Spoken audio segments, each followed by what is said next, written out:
తన మీద దాడి చేసి తన మీదే కేసులు పెడుతున్నారని భూమా అఖిలప్రియ తెలిపారు. ఇలాంటి సంస్కృతి గతంలోనూ ఎన్నడూ చూడలేదన్నారు. రాష్ట్రంలో మహిళల పరిస్థితి ఏ విధంగా ఉందో తనపై జరిగిన దాడిని ఉదాహరణగా చెప్పుకోవచ్చు అన్నారు.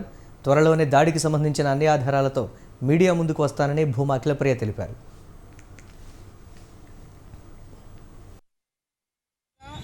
మళ్ళీ నేను ప్రెస్ మీట్ పెట్టి మాట్లాడడం జరుగుతుంది. ఈరోజు మీరందరూ వచ్చారు కాబట్టి నాకు తెలిసి దేశంలో ప్రపంచంలో ఎక్కడ లేని విచిత్రమైన సంఘటన ఈరోజు నంద్యాలలో కనపడుతుంది. ఒక ఆడపిల్ల మీద దాడి చేసి అదే ఆడపిల్ల మీద కేసు పెట్టి ఈరోజు స్టేషన్లో పెట్టుకున్నారు.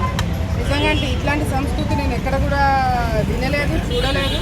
మరి రాష్ట్రంలో ఉన్న మహిళల పరిస్థితి ఏ విధంగా ఉందనేది కూడా అర్థమవుతుంది. నా మీద కేసు పెట్టడం వల్లే కాకుండా ఎవరైతే పెట్టించడానికి అన్ని విధాలుగా ప్రయత్నించినారో వాళ్ళందరి ఇళ్లలో ఉన్న ఆడవాళ్ళు కూడా జాగ్రత్తగా ఉండాలని చెప్పి మాత్రమే నేను కోరుకుంటున్నాను. మిగతా వివరాలన్నీ కూడా నేను ప్రెస్ మీట్ పెట్టి ఆధారాలతో సహా మీ అందరికీ